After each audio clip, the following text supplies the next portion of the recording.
नमस्कार दोस्तों, मेरे चैनल के ऑडियो सेक्शन में आपका स्वागत है। आज मैं आपके लिए विश्व प्रसिद्ध ब्रिटिश लेखक सॉमरसेट मॉम की एक विश्व प्रसिद्ध कहानी लेकर आई हूँ। मैं हूँ पूनम दुआ और ऐसी ही दिलचस्प कहानियाँ आपके लिए लाती रहूंगी। प्लीज चैनल को सब्सक्राइब और शेयर करना ना भूलें। इस कहानी में लेखक का उद्देश्य यह दिखाना है कि शिक्षा बुद्धि और सफलता सुनिश्चित नहीं कर सकती। शिक्षा नहीं गारंटी कर सकती कि आपकी इंटेलिजेंस भी बहुत अच्छी होगी और आपको सक्सेस मिलेगी। ये किस तरीके से दिखाया गया ये हम कहानी में जानेंगे। आइए समरसेट मॉम को जानते हैं थोड़ा सा। एक अंग्रेजी नाटककार, उपन्यासकार और लघु कहानी लेखक थे। अपने युग के सबसे लोकप्रिय लेखकों में से थे और 1930 के दशक के दौरान प्रतिष्ठित रूप से सबसे अधिक भुगतान पाने वाले लेखक थे। 1874 में इनका जन्म हुआ था और मृत्यु 1965 में। वे अपने परिवार के अन्य पुरुषों की तरह वकील नहीं बनना चाहते थे, इसलिए उन्होंने एक चिकित्सक के रूप में प्रशिक्षण और योग्यता प्राप्त की। उनका पहला उपन्यास लिजा ऑफ लैम्बेट, जो कि 1897 में आया था, वो इतनी तेजी से बिक गया कि मॉम ने पूरी तरीके से लिखने के लिए अपनी डॉक्टर प्रैक्टिस छोड़ दी। आज की कहानी का शीर्षक है द वर्जर। वर्जर चर्च में एक अधिकारी जो एक कार्यवाहक और परिचारक के रूप में कार्य करता है। An official in the church who acts as a caretaker and attendant. Albert Edward Foreman को चर्च में काम करते हुए 16 वर्ष हो चुके थे।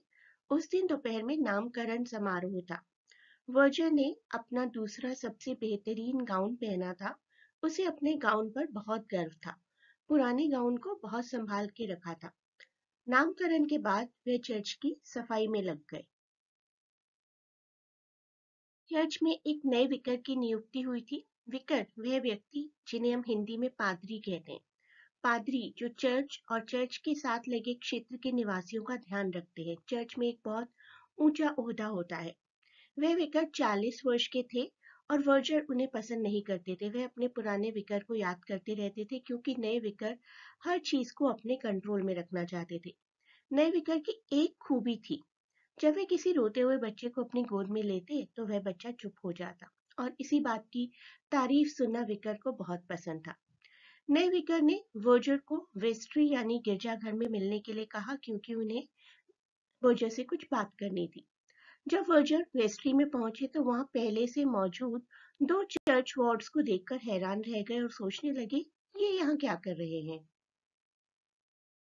दोनों चर्च वार्डन बूढ़े व्यक्ति थे और चर्च में पिछले 9 वर्षों से काम कर रहे थे। विकार दोनों चर्च वार्डन के बीच में रखी कुर्सी पर जाकर बैठ गए। वर्जर सोचने लगे आखिर क्या बात है और थोड़ा अजीब महसूस करने लगे। विकार के चेहरे पर कोई भाव नहीं था और चर्च वार्डन भी काफी गंभीर लग रहे थे।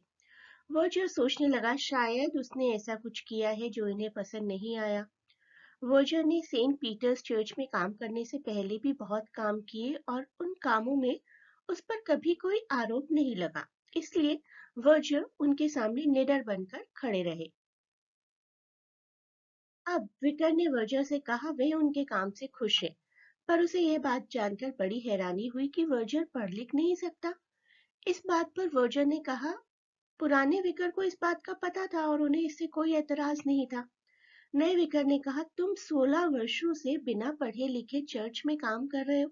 मैं नहीं चाहता कि इस चर्च में कोई वर्जर अनपढ़ हो, इसलिए मैं तुम्हें 3 महीने का समय देता हूँ पढ़ने लिखने के लिए।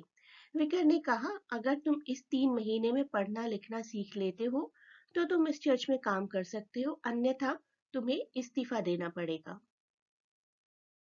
वर्जर की पढ़ने लिखने में कोई दिलचस्पी नहीं थी और नए विकार को वो वैसे ही पसंद नहीं करते थे, तो उन्होंने सोचा इस्तीफा देना ही ज्यादा ठीक है। वर्जर ने इस्तीफा दे दिया क्योंकि पढ़ने लिखने की अवस्था में वे नहीं थे। वर्जर बहुत दुखी थे, अपने ही विचारों में खोए हुए अपने घर जाने के रास्ते के बजाय किसी दूसरे रास्ते पर चलने लगे। उन्हें समझ नहीं आ रहा था कि अब वे जिंदगी में क्या करेंगे। वर्जर के पद पर काम करते हुए उन्होंने कुछ पैसे तो जमा किए थे, लेकिन वो राशि उनके बचे हुए जीवन के लिए काफी नहीं थी। वर्जर को सिगरेट पीने की इच्छा हुई। हालांकि वे रोज सिगरेट नहीं पिया करते थे, कभी कभी बहुत थक जाने पर एक कश लगा लिया करते थे। उन्होंने अपने आसपास देखा पर तंबाकू बेचने वाली कोई दुकान नजर नहीं आई। काफी दूर चलकर गए, कोई दुकान नजर नहीं आई। उन्होंने सोचा, इतने बड़े इलाके में एक भी तंबाकू की दुकान नहीं है। मेरे जैसे जाने कितने लोग रोज यहाँ आते होंगे तंबाकू के लिए।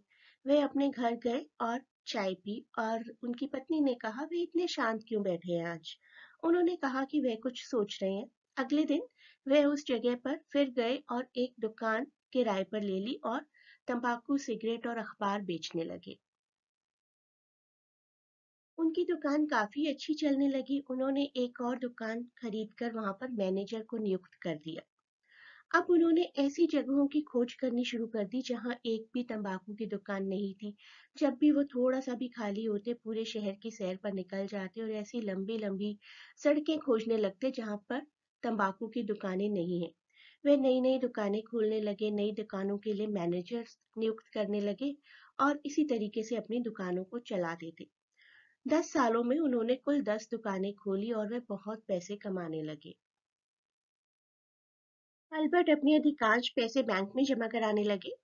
एक दिन जब वे पैसे जमा कराने बैंक गए तो मैनेजर ने उन्हें बुलाया और कहा, उन्हें शेयर्स एंड सिक्योरिटीज में निवेश करना चाहिए। अल्बर्ट एडवर्ड कोई खतरा नहीं उठाना चाहते थे। अल्बर्ट एडवर्ड को शेयर्स एंड सिक्योरिटीज के बारे में कुछ भी पता नहीं था। बैंक मैनेजर ने कहा, अल्बर्ट के बदले इन्वेस्टमेंट वह करेंगे। अल्बर्ट को सिर्फ कागजों पर हस्ताक्षर करने होंगे और पैसे देने होंगे। अल्बर्ट ने कहा कि उसे कैसे पता चलेगा कि वह किन कागजों पर हस्ताक्षर कर रहा है। बैंक मैनेजर ने उसे कहा, पहले वह उन कागजों को पढ़ ले, उसके बाद हस्ताक्षर करे। तब उसने कहा कि वह पढ़ा लिखा नहीं है, वह सिर्फ अपना नाम लिख सकता है, कुछ पढ़ नहीं सकता। इस बात को सुनकर मैनेजर अचंभित रह गया और कहा, अगर तुम पढ़े लिखे होते तो तुम बहुत कुछ हासिल कर लेते। इस बात पर अल्बर्ट ने मुस्कुराते हुए कहा, अगर वह पढ़ा लिखा होता तो चर्च में वर्जर होता। तो ये थी हमारी कहानी। उनकी भव्य सफलता में साक्षरता की कोई भूमिका नहीं थी।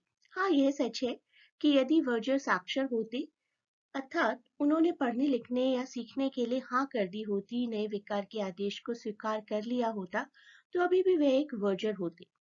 कहानी द वर्जर एक चौंका देने वाले मोड़ के साथ समाप्त होती है। हमारे वर्जर अनपढ़ होते हुए भी महत्वपूर्ण व्यवसाय खड़ा कर सकते थे और 30,000 पाउंड की संपत्ति जमा कर पाए। आपको ये कहानी कैसी लगी मुझे कमेंट करके जरूर बताएं और देखते रहिए ये चैनल।